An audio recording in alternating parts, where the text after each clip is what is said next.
नमस्कार। आज के इस खास विश्लेषण में हम एक बहुत ही खूबसूरत और दिल को छू लेने वाली कहानी पर चर्चा करने वाले हैं। एक ऐसी कहानी जो हमें बताती है कि दयालुता या काइंडनेस का जो रिपल इफेक्ट यानी तरंग प्रभाव होता है, वो एक छोटे से काम से शुरू होकर कितनी दूर तक जा सकता है। चलिए बिना किसी देरी के सीधे इस कहानी में गोता लगाते हैं। लेकिन आगे बढ़ने से पहले आइए एक बहुत ही गहरे सवाल पर विचार करते हैं। दया के एक छोटे से काम की असल कीमत क्या होती है और उसका वास्तविक मूल्य क्या है? मतलब क्या सच में करुणा को सिर्फ पैसों में तौला जा सकता है? इस सवाल का जवाब शायद उतना सीधा नहीं है जितना लगता है। चलिए इस कहानी के घटनाक्रम को सिलसिलेवार तरीके से समझते हुए इसका जवाब ढूंढते हैं। भाग 1। फूल बेचने वाली का संघर्ष, मंदिर के बाहर का दैनिक जीवन। अब जरा हमारी मुख्य पात्र राधा की दिनचर्या के बारे में सोचिए। वो हर सुबह बहुत जल्दी उठती, अपने हाथों से फूलों की सुंदर मालाएं बुनती और फिर उन्हें बेचने के लिए मंदिर के बाहर आकर बैठ जाती थी। वहां उसे आने वाले लोगों के अलग अलग रवैये का सामना करना पड़ता था। कुछ लोग तो उससे प्यार से बात करते थे, लेकिन ज्यादातर लोग उसकी गरीबी की वजह से उसे पूरी तरह अनदेखा कर देते थे। सोचिए, उस बच्ची के लिए ये रोज का कितना कठोर सच था।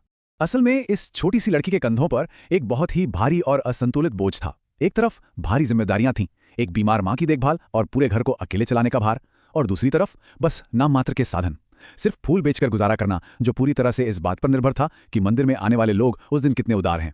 ये एक ऐसी स्थिति थी जो किसी बड़े इंसान को भी तोड़ सकती थी, लेकिन हमारी राधा हर रोज डटकर खड़ी रहती थी। भाग 2। मंदिर का कार्यक्रम, एक व्यस्त दिन और एक अनोखी मुलाकात।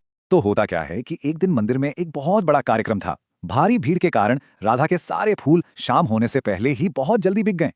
व्यापार के नजरे से देखें तो ये एक बहुत ही शानदार दिन था, है ना? लेकिन इसका सीधा मतलब ये भी था कि शाम ढलते ढलते उसके पास बेचने के लिए लगभग कुछ नहीं बचा था। और दोस्तों, यहीं आता है कहानी का सबसे बड़ा टर्निंग पॉइंट। एक बूढ़ी औरत मंदिर की सीढ़ियों पर बैठी रो रही थी। वो इसलिए रो रही थी क्योंकि उसके पास भगवान को चढ़ाने के लिए फूल खरीदने तक के पैसे नहीं थे। बस ये वो पल था जब राधा की सहानुभूति की सबसे बड़ी परीक्षा होने वाली थी। भाग 3। अमूल्य माला, एक निस्वार्थ विकल्प। चलिए अब इस कहानी के क्लाइमैक्स में चलते हैं। राधा उस बूढ़ी औरत के पास जाती है, अपनी बची हुई सबसे सुंदर माला उसे बिना एक सेकंड सोचे दे देती है और कहती है, दादी, भगवान दिल देखते हैं, पैसे नहीं। इस पूरे विश्लेषण का जो सबसे बड़ा सबक है ना, वो इसी एक निस्वार्थ कृत्य पर टिका है। राधा ने एक पल के लिए भी ये नहीं सोचा कि उसे इस आखिरी माला का कोई पैसा नहीं मिलेगा। जब वो बूढ़ी औरत मुस्कुराई और फूल लेकर मंदिर के अंदर चली गई तो कहानी में एक ठहराव सा आता है जो एक बड़ा सवाल खड़ा करता है। क्या सच में एक छोटी सी फूलों की माला किसी की किस्मत बदल सकती है? क्या एक पल की दयालुता भविष्य का रास्ता तय कर सकती है? यह सोचने पर मजबूर करता है कि आगे आखिर क्या होने वाला है। भाग 4। अप्रत्याशित इनाम, बड़ी कार का आना। अगले दिन सुबह जो हुआ उस पर शायद आपको यकीन ना हो। एकदम किसी फिल्म की तरह मंदिर के बाहर एक चमचमाती हुई बहुत महंगी कार आकर रुकती है। उसमें से एक अमीर महिला बाहर आती है और सीधे हमारी डरी सहमी राधा के पास पहुंचती है। वो राधा से पूछती है कि क्या वो वही लड़की है जिसने कल उसकी मां की मदद की थी। राधा, जो अचानक हुई इस घटना से घबराई हुई थी, बहुत ही धीमी सी आवाज में बस इतना कहती है, जी। उस अमीर महिला की आंखों में आंसू थे और फिर उसने वो बात कही जिसने सब कुछ बदल कर रख दिया। उसने कहा, मेरी मां ने पूरी रात तुम्हारी अच्छाई की बातें की। हम तुम्हारी पढ़ाई और तुम्हारी मां के इलाज का सारा खर्च उठाना चाहते हैं। ये कोई मामूली बात नहीं थी। ये एक ऐसा प्रस्ताव था जो राधा के पूरे जीवन को हमेशा के लिए बदलने वाला था।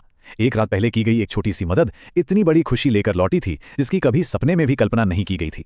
भाग 5। तरंग प्रभाव, एक बदला हुआ जीवन। अगर हम समय के पहिए को देखें तो यह साफ समझ आता है कि चीजें कैसे आगे बढ़ीं।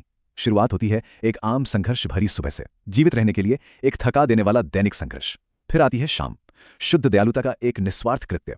उसके बाद अगला दिन, एक अप्रत्याशित जीवन बदल देने वाला इनाम। और अंत में सालों बाद राधा अब सिर्फ एक गरीब फूल बेचने वाली लड़की नहीं रही, बल्कि वो एक सफल डॉक्टर बन गई। और सबसे कमाल की बात यह है कि सफल होने के बाद भी उसने गरीब लोगों की मदद करना कभी नहीं छोड़ा। समय और करुणा ने मिलकर उसकी किस्मत को फिर से लिख दिया था। तो यहां समझने वाली सबसे महत्वपूर्ण बात यह है कि इस पूरी कहानी का तंत्र या मैकेनिक्स कैसे काम करता है। ये 4 स्पष्ट चरणों में सामने आता है। चरण 1, एक निस्वार्थ कार्य। चरण 2, एक अप्रत्याशित जुड़ाव। चरण 3, एक बदला हुआ जीवन। और चरण 4, उस अच्छाई को आगे बढ़ाना जिसे हम पेइंग इट फॉरवर्ड कहते हैं। देखिए, राधा ने अपनी आखिरी माला देते समय किसी मेडिकल डिग्री की उम्मीद बिल्कुल नहीं की थी, लेकिन उसकी शुद्ध सहानुभूति ने अच्छाई का एक ऐसा अंतहीन चक्र शुरू कर दिया जो वर्षों बाद भी जारी है। इस चर्चा को समाप्त करते हुए हमारे सामने एक बहुत ही गहरा और विचारोत्तेजक सवाल खड़ा होता है। आज हम ऐसा कौन सा छोटा, बिना किसी स्वार्थ का काम कर सकते हैं जो किसी और के जीवन में एक ऐसी ही कभी न खत्म होने वाली तरंग पैदा कर दे? हमारी रोजमर्रा की जिंदगी में बिना कोई बड़ी कीमत चुकाए बहुत कुछ ऐसा किया जा सकता है जो किसी के लिए पूरी दुनिया बदल दे। इस विश्लेषण में साथ जुड़ने के लिए आपका बहुत बहुत धन्यवाद। चलिए इस कहानी को हमेशा याद रखें ताकि अगला छोटा सा मेहरबान कदम उठाते वक्त